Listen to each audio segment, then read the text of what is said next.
Good morning student of class 10। बेटा 10th class अपन बात कर रहे थे कि दो बहुपदों का मासा और लासा महत्तम समापवर्तक और लघुत्तम समापवर्तक बेटा कैसे निकालते हैं। ठीक है, और उसी प्रोसेस में हम कंटिन्यू कर रहे हैं और देखिए जरा नेक्स्ट प्रोसेस क्या है उस पर बात करते हैं। समझे, हम महत्तम समापवर्तक और लघुत्तम समापवर्तक पे बात कर रहे थे और एक्सरसाइज अपनी चल रही थी 3.6 और 3.6 में बेटा हम लघुत्तम और महत्तम समापवर्तक पे बात कर रहे थे। पहला क्वेश्चन इसके हुआ था और फर्स्ट पार्ट हुआ था। फर्स्ट क्वेश्चन का फर्स्ट पार्ट आपका कंप्लीट हुआ था। ठीक है, अदर पार्ट पे हम बात समझ लो बेटा। एक्सरसाइज है 3.6 10th क्लास और पहला क्वेश्चन था आपसे कह रहा है लासा लघुत्तम समापवर्तक ज्ञात कीजिए या बताइए। पहला हो गया था दूसरे पार्ट में मालूम बात। दूसरा है x² - 3x + 2 और दूसरा दे दिया x की पावर 4 x की पावर 3 - 6। बेटा कोई भी बहुपद है पहले आपको गुणनखंड करना है और गुणनखंड के बाद में ऐसा वैसा जो भी पूछे आपसे लघुत्तम या महत्तम समापवर्तक को ज्ञात करना है। तो पहली चीज आप समझ लें, इसमें अगर हम बात कर रहे हैं तो सबसे पहले इसके आपको गुणनखंड करने की जरूरत है। अब गुणनखंड हम कैसे करेंगे तो देखें, क्योंकि x² - 3x + 2 ये द्विघाती समीकरण है तो गुणनखंड विधि आप जानते हैं, पढ़ चुके हैं। तो गुणनखंड करेंगे तो प्रथम और अंतिम पद का गुणनफल है 2x²। गुणनफल तो 2x² आ जाए, योगफल कितना है 3, तो क्या होगा 2x - x + 2 एकम 2 2 + 1 3। 2 × 1 करेंगे 2 आ जाएगा और 2 और 1 का प्लस करेंगे तो आपका 3 हो जाएगा। x कॉमन ले लिया, x - 2 -1 कॉमन लेके दोनों ब्रैकेट में सेम हो गए तो गुणनखंड आपके पास क्या हो गया x - 2 और x - 1। अब चूंकि दूसरा लेते हैं, दूसरा हमारे पास है x की पावर 4 x³ - 6x²। बेटा ये तो पावर 4 होगी तो पहले हम गुणनखंड करने से पहले उभयनिष्ठ देखते हैं। कोई भी चर या अचर राशि सभी पदों में उभयनिष्ठ है क्या, तो सभी पदों में क्या उभयनिष्ठ हो रहा है x² को कॉमन हो गया। तो ब्रैकेट में क्या बचा हमारे पास x² + x और क्या बचा -6 ये बचे। अब जैसे x² कॉमन लिए तो ये द्विघाती समीकरण बन गया। तो द्विघाती समीकरण का गुणनखंड कर सकते हैं। प्रथम और अंतिम पदों का गुणनखंड क्या होगा -6। गुणनखंड अगर ऋणात्मक है तो बीच वाले पद को ऐसे दो भागों में तोड़ते हैं कि उनका अंतर तो 1 हो जाए, गुणनखंड 6 हो जाए। तो 3 × 2 = 6, तो 3 और 2 का अंतर कितना होगा 1। तो इस बीच वाले पद को दो भागों में तोड़ना है तो आपके पास बेटा क्या बन गया x² + 3 - 2 × x - 6। तो आपके पास बेटा क्या आ जाएगा x² + 3x - 2x क्या हो गया ये आ गया x²। दोनों से क्या कॉमन हो गया x कॉमन हो गया, x + 3 -2 कॉमन लेंगे तो क्या हो गया x। तो आपके पास x² तो बाहर था, एक ब्रैकेट में आ गया x + 3 और दूसरे में क्या बचा x²। गुणनखंड करिए। अब लघुत्तम समापवर्तक की बात करते हैं तो चूंकि जो प्रथम बेटा आपके पास था x² - 3x, तो इसके गुणनखंड आपके पास क्या है x - 2 और x। दूसरा हमारे पास क्या है x की पावर x³ और 6, इसके गुणनखंड हमारे पास क्या होगा एक्स स्क्वायर एक्स माइनस 2 और एक्स प्लस। बेटा लघुत्तम समापवर्तक यानी कि लसा का मतलब क्या होता है? हमें सारे गुणनखंड लिखते हैं लेकिन कॉमन जो उभयनिष्ठ उसको एक बार देखो। पहला क्या लिख दिया x माइनस 2, फिर क्या लिखा x माइनस 1, ठीक है x माइनस 2 लिख दिया तो लिखना नहीं, क्या आ गया x प्लस 3, बचा क्या बेटा x स्क्वायर इनटू क्या कर दो x स्क्वायर। चाहो तो यहीं पे छोड़ दो, चाहो तो इनका गुणनखंड कर दो, आपका आंसर आ जाएगा। ठीक है वधिकर। तो लघुत्तम यानी कि इसी तरह बेटा इसका थर्ड फोर्थ फिफ्थ पहले आप गुणनखंड करेंगे उसके बाद में हम ये आपको करनी है। कोई प्रॉब्लम आती है तो आप व्हाट्सएप पे मैसेज कर दें, फोन में सॉल्व कर देंगे। ठीक है जस्ट क्लियर। आगे बढ़े तो दूसरे क्वेश्चन पे बात करते हैं। पहले में पूछ रहा था लसा और दूसरे में क्या पूछ रहा है बेटा महसा यानी कि महत्तम समापवर्तक ज्ञात कीजिए। प्रोसेस वही है। महत्तम का मतलब क्या होता है? केवल उभयनिष्ठ गुणनखंडों का संकलन क्या होगा महत्तम समापवर्तक। किसका संकलन? उभयनिष्ठ गुणनखंडों का संकलन क्या होगा महत्तम समापवर्तक। समझ ध्यान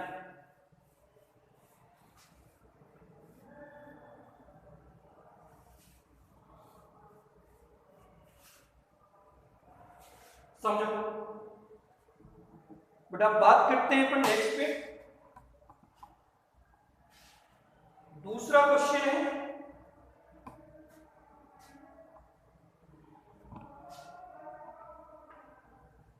एक्सरसाइज आपके पास वही है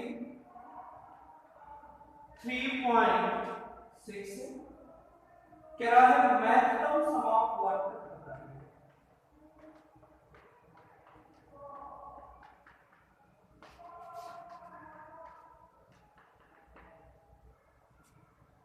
फर्स्ट पार्ट आ गया a क्यूब b की पावर a b की पावर a स्क्वायर b की पावर 8। ठीक है अब इसके अलग अलग गुणनखंड हम पहले उसके बाद ही तो हम उभयनिष्ठ देख पाएंगे। तो पहला क्या था a क्यूब b की पावर, तो इसको हम क्या लिख सकते हैं a इंटू a, इसको लिख दिया b square into b square. दूसरा है a b की पावर 4, तो क्या आ गया a b b square into b square. तीसरा क्या आ गया a स्क्वायर b की पावर 8 मतलब a into a b square b square b square और b स्क्वायर। 2 4 6 और कितना हो गया। अब बेटा हमें क्या चाहिए था इसका महत्तम समापवर्तक। देखो क्या कॉमन हो रहा है, एक तो ये एक तीनों में प्रेजेंट है, दूसरा क्या कॉमन हो रहा है ये b स्क्वायर प्रेजेंट है और ये, इसके अलावा और कुछ है क्या तीनों में? नहीं है। तो जो उभयनिष्ठ हो तीनों में वो देखिए ये क्या बन गया a b की घात 2 और 2 कितना हो गया 4। तो आपका महत्तम समापवर्तक क्या हो गया 4। तो दिक्कत ठीक है। इसी तरह सेकंड आप करेंगे। ठीक है हम थर्ड पार्ट पे बात करते हैं। तो ओवरऑल आपको पहले गुणनखंड करने हैं और जो गुणनखंड सभी में उपस्थित हो कॉमन हो वही आपका क्या हो जाएगा महत्तम समापवर्तक। क्या हो जाएगा महत्तम समापवर्तक।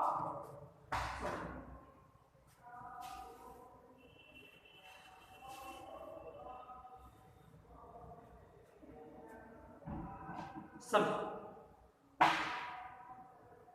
तो जैसे एक पार्ट में और आपको बता रहा हूं इसका क्वेश्चन नंबर सेकंड का थर्ड पार्ट है।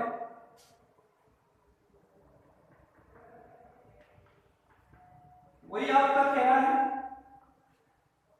क्या कह रहा है वैसा ज्ञात कीजिए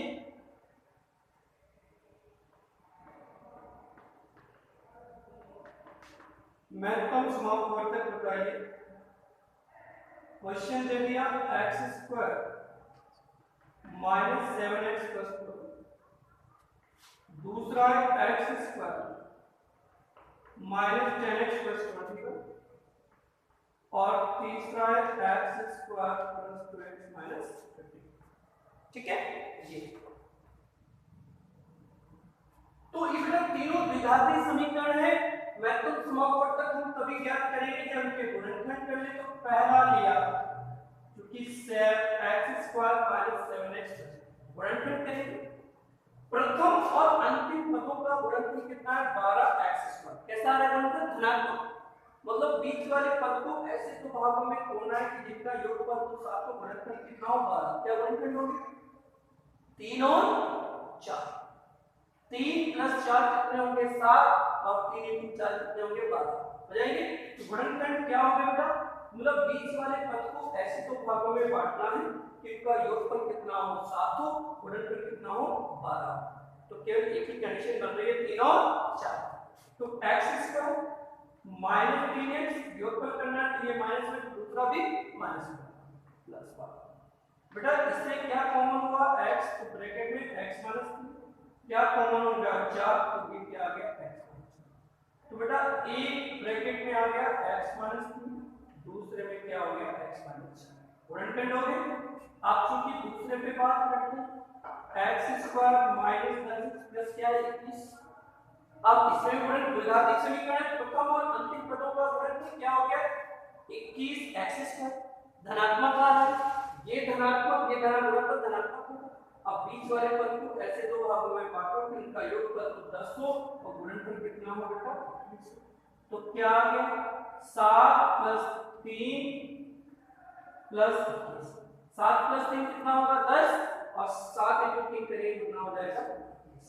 तो ये क्या आ गया x² - 7x - 3x और प्लस क्या हो गया 14।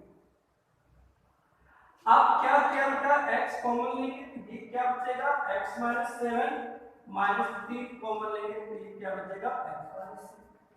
तो एक ब्रैकेट में x - 7 दूसरे में क्या हो गया x - 3 दूसरा गुणनफल हो गया। ठीक है। अब तीसरे पे बात करें, तीसरे क्या है प्रथम और अंतिम पद का गुणनफल कितना होगा -15 × x² कितना हो गया -15x²। अब बीच वाले पद को ऐसे दो भागों में बांटो कि उनका अंतर कितना हो 2, गुणनफल कितना हो 15 हो।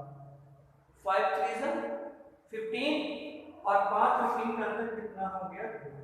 तो ये क्या आ गया 5x - 3x। x कॉमन लेंगे x + 5 - 3 कॉमन लेंगे x + 5। तो एक ब्रैकेट में x + 5 दूसरे में क्या हो गया x - 6। कोई दिक्कत ठीक है। अब आप क्या करेंगे ये गुणनखंड हो गए।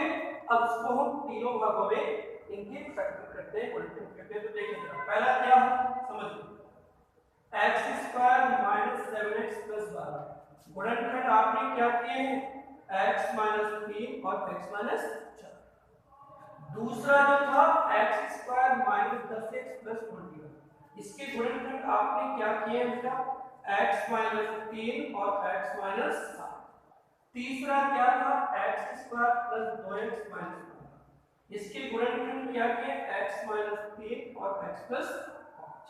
ये किया। अब देखो हमें क्या निकालना था महत्तम समापवर्तक में से। तो सभी में क्या कॉमन हो रहा है x - 3 बेटा उभयनिष्ठ से, तो इसका महत्तम समापवर्तक क्या हो गया x। कोई दिक्कत। तो इसी तरह बेटा इसके बाकी के सारे पार्ट आपको करने ही प्रॉब्लम आएगी मेरे से बात करेंगे। ठीक है। तो लघुत्तम समापवर्तक और महत्तम समापवर्तक बेटा कैसे ज्ञात करते हैं ये अपन ने सीख लिया। बाकी क्वेश्चन पे बेटा नेक्स्ट डे और नेक्स्ट क्लास में हम बात करेंगे। So thank you so much.